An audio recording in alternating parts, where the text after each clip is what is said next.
Alors, pour cette capsule numéro 4, nous allons voir un peu le code génétique. Donc à la fin de cette capsule, vous saurez tout sur ce code génétique et vous saurez comment l'utiliser.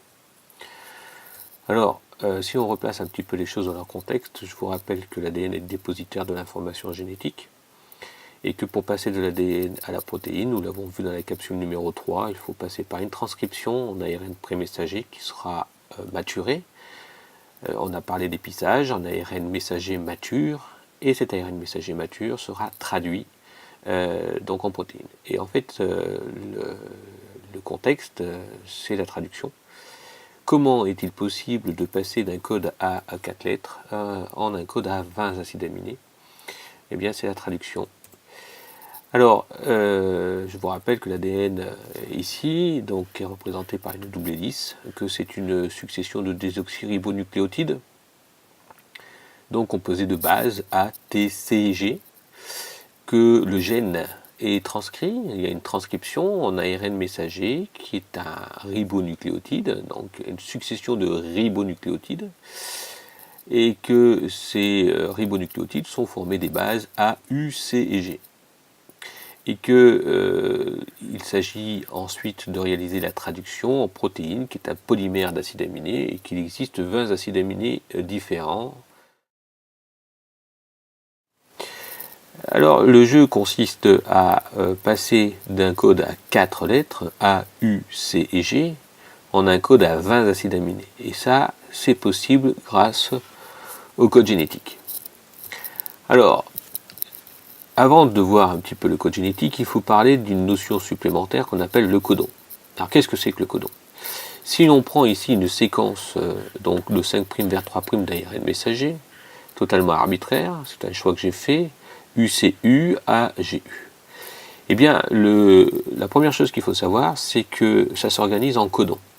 Et qu'un codon, c'est un triplet de nucléotides. Et donc ici, vous avez le premier triplet de nucléotides, c'est UCU, c'est le premier codon. Et puis vous avez le second codon, et ainsi de suite. Et la première chose que l'on peut remarquer, c'est que les codons ne se chevauchent pas. Ils sont à la queue leu-leu. Alors, le code génétique, hein, le voici, il est représenté sous la forme d'un tableau. Eh bien, le code génétique permet la correspondance entre un codon et un acide aminé. Par exemple, si l'on prend le codon ici, donc on prend ce tableau, on prend n'importe quel codon, vous avez ici le codon UUU, donc c'est un triplet de nucléotides, eh bien il correspond à la phénylalanine. Donc lorsque le ribosome verra UUU, eh bien il placera une phénylalanine en face. Lorsqu'il verra CCG, il donnera une proline en face, et ainsi de suite. Alors comment ça fonctionne? Ça fonctionne de la façon suivante.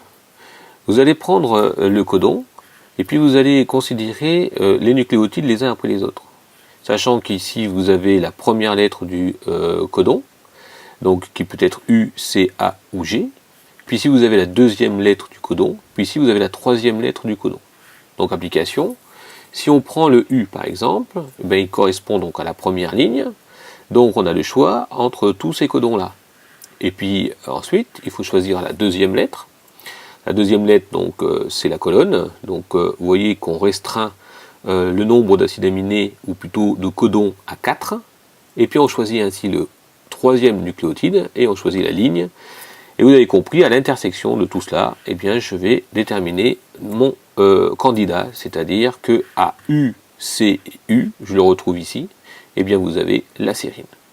Alors évidemment, la façon de lire, donc pour exemple AGU, mais il suffirait d'aller fouiller dans ce tableau pour essayer de retrouver ce codon AGU, et on le retrouverait.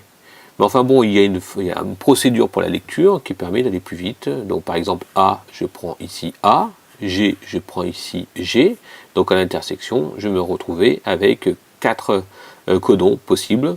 La dernière lettre, c'est le U, donc ça correspondra à la sérine. Alors il existe une autre possibilité de représenter ce code génétique sous la forme d'un cercle. En gros, ici vous aurez le premier nucléotide du codon, ici le second nucléotide du codon, et puis ici vous aurez le troisième nucléotide du codon en choix. Voilà, donc une petite application, ici voyons ici un petit peu un ARN messager, donc qui est représenté de 5' à 3', même si c'est pas ici donc symbolisé.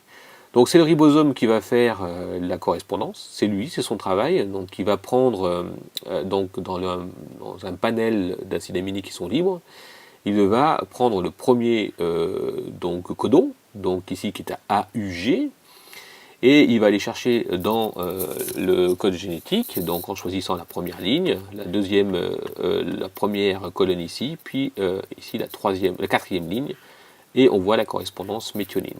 Alors je vous conseille de faire une pause et d'essayer de voir un petit peu si vous retrouvez l'acide aminé correspondant au codon UGC.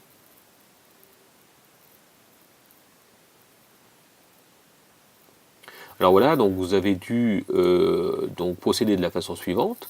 Donc AU correspond donc la première ligne, la quatrième colonne, puis la deuxième ligne, donc ça correspond à une cystéine. Et ainsi de suite, donc vous voyez que le ribosome va réaliser une liaison peptidique entre la méthionine et la cystéine, puis il va se décaler d'un cran, et puis il va prendre le prochain codon, donc qui est UAC, et de nouveau il va permettre donc l'acquisition du bon acide aminé correspondant à ce triplet de nucléotides, autrement dit à ce codon. Donc et ainsi de suite, hein, il peut donc faire la progression de 5' vers 3' en associant les acides aminés correspondant à chaque triplet, donc à chaque codon. Alors le code génétique, la première chose à observer, c'est que on peut voir des codons ici qui sont représentés en rouge, qu'on appelle des codons stop. Ce sont des codons qui ne codent pour aucun acide aminé. Autrement dit, lorsque le ribosome se placera en face de ces codons stop, il arrêtera tout simplement la synthèse de la protéine. Ensuite, la seconde chose que l'on peut voir, c'est qu'à un codon, à part ces codons stop, correspond forcément un acide aminé. Donc il est spécifique, on dit que le code génétique est spécifique. Néanmoins, si on regarde ça dans le sens inverse, c'est-à-dire qu'à un acide aminé, ou tous les acides aminés, à part le tryptophane et la méthionine, donc à part la méthionine qui est ici, d'accord, et le tryptophane, eh bien tous, donc le tryptophane est ici, hein, UGG, eh bien tous les acides aminés sont codés par au moins deux codons. Donc par exemple la phénylalanine, c'est UUU et UUC. La leucine, vous voyez qu'il y a 6 codons possibles pour coder la leucine. On dit que le code génétique est dégénéré. Enfin, on dit que le code est universel. En effet, si on prend quelques espèces que ce soit, donc que ce soit animaux ou végétales, que ce soit des micro-organismes, hein, que ce soit des bactéries ou des virus, eh bien le code génétique est le même. Si on pouvait remonter loin dans le temps et que l'on analysait le code génétique, ou plutôt les séquences d'ADN donc des animaux préhistoriques, on pourrait trouver le même code génétique. Et si les millions existaient, eh bien le code génétique serait probablement le même. Voilà, donc voilà pour ce qui est le code génétique.